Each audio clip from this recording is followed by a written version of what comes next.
Hi, this is a brief tutorial about management and leadership, part one. I'm just going to give you some highlights of some of the people that I think it's important for you to be able to recognize and know their major contributions to leadership thinking as you move forward in the program. So let's go. We're going to start with classical management, which collectively is defined by Taylor, Fayol, and Weber. Or Weber. Okay.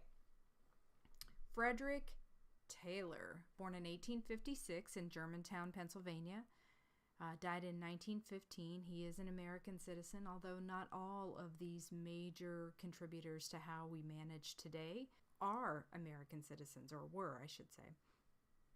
He is, however, probably the father of scientific management, and that is all about using the principles of experimentation and the scientific method to improve management and performance. We'll talk a little bit more about that in a few minutes. Mr. Taylor is very well educated. He went to Phillips Exeter, which is a prep school, and Harvard, and then discovered that he was not doing well health-wise, had major issues with insomnia and vision, and it caused him to not be able to study engineering in the way he had intended. He eventually was able to get a degree in mechanical engineering from an Institute of Technology and became quite a prolific inventor with over 100 patents registered in his name. That's kind of a big deal. One of the jobs he eventually held was in the pulp and paper business in Maine, which, by the way, was partially funded and backed by the famous J.P. Morgan we know of today. Taylor was a general manager there. He was very disappointed, though, because he thought they had partially hired him because he had done so well at his previous job in terms of improving efficiencies and productivities. The backers and funders of the pulp and paper business interfered in his management processes all the time, and he could not use the methods he had worked so hard to develop and things he had learned from previous experiences. A bit later, although not too much later in his career, he wrote the first paper and presented it to a group of mechanical engineers, and it was essentially considered to be the beginning of scientific management. Taylor had great timing. He was sort of coming of intellectual age for his passion about the time that factories were becoming full throttle, if you will, in the U.S. Variable timing in terms of productivity and in terms of production. Inefficiencies began to show up in these factories. And among other solutions that Taylor considered, he developed an alternative to soldering, what he eventually became called systematic soldering. And he presented that in that paper. Let's take a look at what systematic soldering is. Systematic soldering, this is just an example, is essentially a way for management to push pay down and get better production. Here's how it works. The organization expects 100 bricks an hour. We're taking a look at bricklayers, okay? And they want to max out to keep their costs in line at 80 cents a day per worker. Okay, so they're expecting 100 bricks an hour, 80 cents a day. All right. The worker gets paid 10 cents per 100 bricks. So essentially 10 cents an hour, 80 cents a day per worker. You can see that they're doing the math, they're doing their costs. Following up to this third picture, you can see what happens when we get a new worker. Now keep in mind, people were getting hurt all the time. All the time. People lost their jobs or died in these factories. It was a very unsafe environment in the beginning of this industrialization. This new guy comes on the job and he can lay 150 bricks an hour. So he gets to make 15 cents an hour. He does this for a few days and demonstrates some consistency, and some supervisor or shop foreman looks around and goes, "Oh, wait a minute. No. This is not how this is going to work," right? The organization notices and says, "It's possible to get 150 bricks an hour out of you people? the pay scale gets lowered. Now I'm going to pay you 10 cents for 150 bricks an hour. You guys were just being lazy. And that's the thinking that forced people to have to work harder for the same amount of pay. And they did that over and over again. And it might not jump from 100 to 150 bricks in one fell swoop, but that's why they called it systematic. It was quite systematically they kept pushing for greater production for the same amount of pay. You can see how quickly people began to bond together, and our labor movement had a swift increase in strength.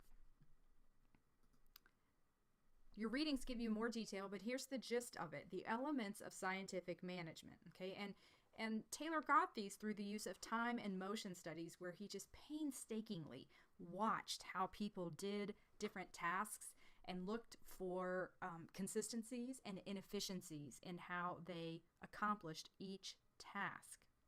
So a manager would study exact motions. They use stopwatches.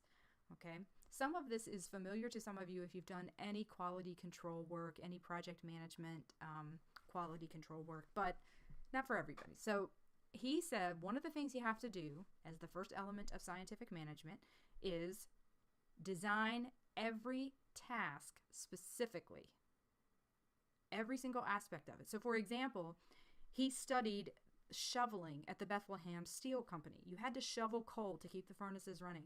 He eventually figured out, I think it was either 20.5 pounds or 21.5 pounds was the just perfect balance for how much each shovel should hold. Shovels eventually got designed to do that and hold 20.5 or 21.5 pounds of coal.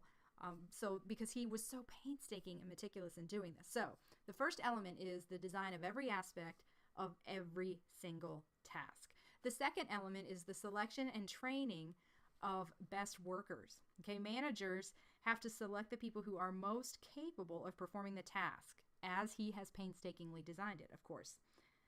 It's the job of management to train those employees to do that task exactly as he has designed it. So also painstaking in the training he thought was so important. Paradoxically, he said, hey, workers don't get to make these decisions about what's most efficient. We scientists have figured out, we managers have figured out what's the best way to do this, the most efficient way to do this. So managers are intelligent and workers are and should be ignorant. Just do what we tell you to do it the way we tell you to do it. Okay. Interestingly, it was actually in that presentation that he did where he first shared the information. I believe Gant, who went to school with him, actually listened to that conversation and then said, it's going to take an exceptional manager to make this work. And if you've ever worked in a factory as a supervisor, you can probably echo that.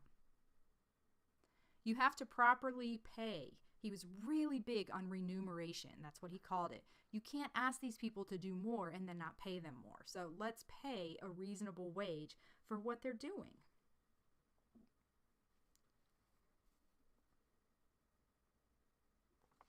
Okay, fourth element. I think that's the last thing I'm going to say about that.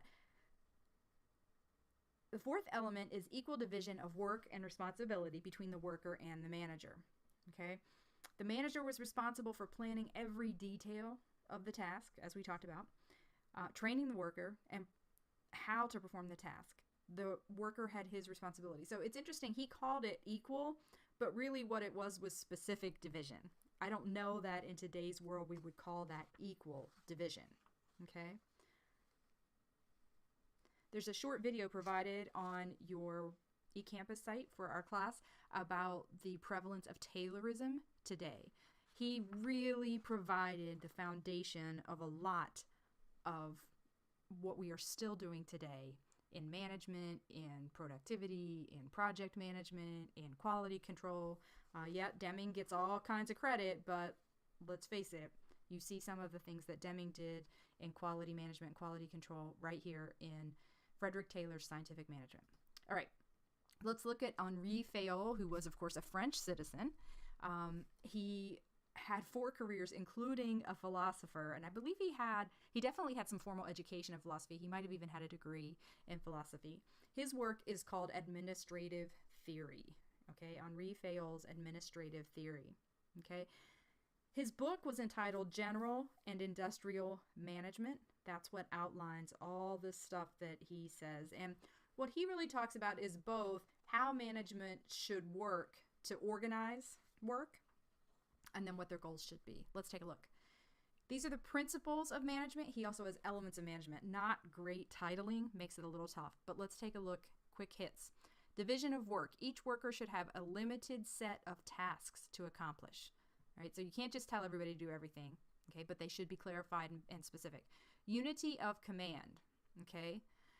Employees should receive orders from only one supervisor. So if you have ever worked in a matrix organizational structure, this is probably painful for you. Well, I don't know about painful. If you've ever worked in a matrix structure, then you are probably saying, wow, wonder if we should go back to that. It can be tough to have more than one boss. Most of us have one formal boss and several people informally to whom we have to report. That probably would have freaked Fail out. Unity of direction. One purpose, okay? Two people should not have authority over the same set of activities, okay? One purpose and one set of activities. Subordination of the individual interest to the general interest. So this is about the employee saying, you know what, we really need to look out for the whole organization. And some of this you're seeing in today's more progressive organizations, or what we would consider progressive. They're moving in a forward direction compared to where we've been. I think we work here, then we came away from it a bit. If you look at the history of labor, people started looking out for themselves more, and who's to see or know for sure what's going to happen next. Remuneration, he also mentioned how important it is that employees should get a fair price for their services. And he actually is the first person to say it can be more than financial. He's quoted as saying, "There's no doubt that a business will be better served in proportion as its employees are more energetic, better educated, more conscientious, and more permanent." Centralization occurs when decisions are made at the top of the hierarchy. Okay, so this is what you've seen and still use this language today. Centralization of power. You can even see it in something called the C-suite, the chief executive officer, the chief information officer, blah, blah, blah. Okay. He thought that was essential to effectively managing an organization. One of the things he's most known for is something called scalar chain. And in scalar chain, he says, here is how an organization works, right? He was talking about centralized power, and you have a person here and a person here and maybe, this kind of thing, right? And he said, if you want to talk to this person over here, then you have to send a message up the ladder and back down the ladder to that person, unless the business will be in danger, in which case you can communicate across what he called the gang plank. But there had to be a pretty special circumstance to do that, according to Fail. That's scalar chain. Finally, esprit de corps. Union is strength. What he meant by that isn't necessarily union as we think of them today, but strong organization is one that has loyal members. And when everybody strives for the best of the organization, there's a good spirit of that in the organization. That's one of the things good managers will set up and work to establish and nurture. So those are the principles. You can see that this is how management should work and organize work. All right. Here is what management should accomplish. This is what they should accomplish by doing that. This is what I guess the effect is a way to think of it. All right. Planning is the first element of management. Involves creating a plan of action for the future, just like today. This is the beginning. This is the guy you can blame for those painful strategic planning sessions. Organizing. Once a plan is designed, everybody has to buy into it and do everything necessary to carry it out. Command. So it's nice that these are a little bit more clear and intuitive with their title. With command, we're talking about the necessary resources, okay, have to be secured. Managers must begin to implement the plan. To do so effectively, they have to understand the strengths and weaknesses of their personnel. So I think of this as a military parallel. You have to have command of your unit, and not just so much an authority, but you have to have command of the knowledge of your unit. All of the people who work for you, what are their pros and cons? Where are their gifts, is maybe what we would say today, and how can I best use their gifts to accomplish our plan? Coordination. You got to harmonize all those activities, make sure they work in the right order so that the left hand knows what the right hand is doing. And control involves the comparison of the activities of the personnel to the plan of action. This is where we check in for status. What is our progress toward accomplishment of the plan we created? Those are the fundamental elements of Fail and Taylor. Now, one of the things that's interesting is that we haven't spent much time talking about communication yet. So let's take a look when we compare these two people who made such a great contribution to management today. Here you can see in our nice little table that we have scientific management and administrative theory. All right. The focus in Taylor, of course, was tasks. The focus in Fail was more about management, although he definitely was concerned with tasks. Taylor went through an empirical process. Okay, that was one of his central ideas, and that's how you should accomplish everything according to Taylor. Remember, he's a scientist at his core. Fail, however, said the scalar chain is the thing that came out of his work that he's maybe most known for as a result of that. So the role of communication, here we go. We got a few items here that are very specific to communication. The role of communication with Taylor is to set up tasks, train people in tasks in the ways that management, of course, has already figured out how to do most efficiently. The role of communication with Fail was task-oriented, but it wasn't quite so much or strictly about structure. In both, they said communication flows downward, although Fail offered some wiggle room that Taylor did not specify. In both cases, they would definitely have said most communication from the boss should be written, and the nature of the communication was very formal. Very, very formal. Remember, they're moving out of a very paternalistic style of running organizations, and we haven't gotten anything close to teamwork and open door policies and that kind of thing. All right, quickly, let's look at this last guy who has to do with scientific management and the father of, not scientific management, classical theorists, and that is Max Weber. He's a German sociologist, and he's famous for creating bureaucracy, which of course today has all kinds of connotative meanings. His whole focus was that the optimal form of authority is what he's trying to get to. Authority is important, but it needs to be set up in just the right way. It needs to take the right form. And he says if we do it correctly, we'll have a nice rational authority.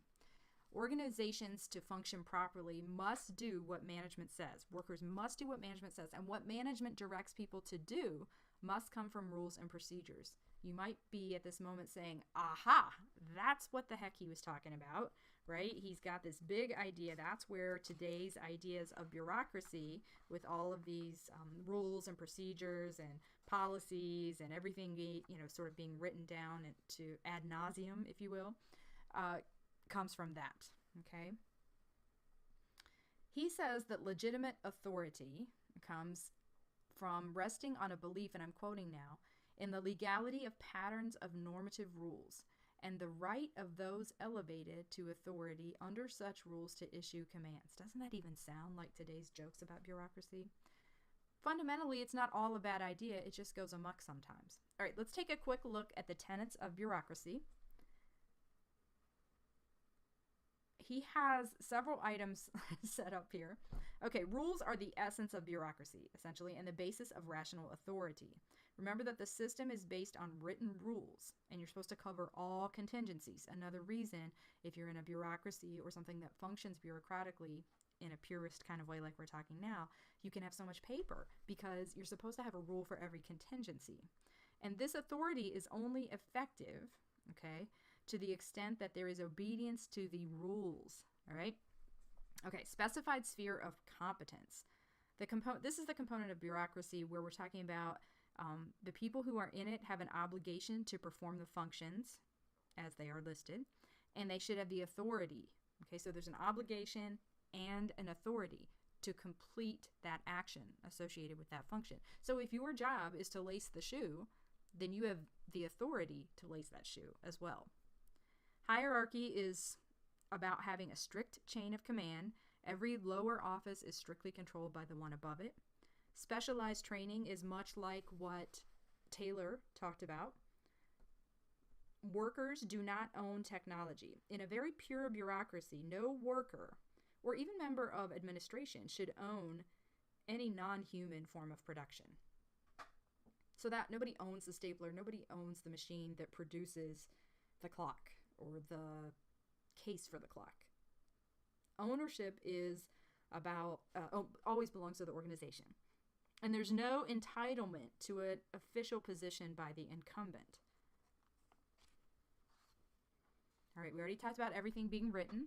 And maintenance of ideal type. One of the main functions of bureaucracy is to maintain the rules and the proper functioning. So always updating everything. All right. So Weber's theory is more closely related to Fayol's administrative theory than to Taylor's scientific management. Fayol focused on management. Weber was concerned with describing the structure of an organization. The cornerstone of Weber's theory is the existence of written rules, okay, the rational application of the rules, and the effective and efficient functioning of the organization. All right, let's take a look at one last summary for these classical theorists. We've added bureaucracy. The focus for Weber was ideal organizational structure. The role of communication is to enforce the rules, or occasionally create them if you are a leader, but not very many people got to do that.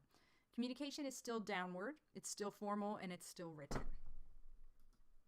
So all of these theorists who fall in the classical theorist category did not believe that workers were capable of managerial thinking or problem solving.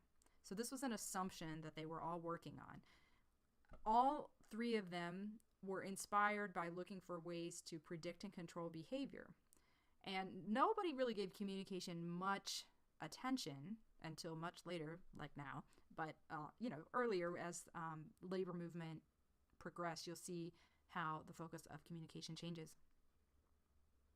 Example, you can't ignore the contribution that these classical theorists make and how communication dovetails with that. Communication is necessary to execute all of these theories, even though it was absent in their descriptions. And the communication was about minimizing the impact on operational variance and profits. All right, this was much longer than I thought it would be, and I apologize, but it's important that you have a really good handle on these three guys because they provide the foundation for everything that happens in the labor movement for about the next 100 years. All right, in the next presentation, we'll have Elton Mayo and the Hawthorne studies. Thanks so much.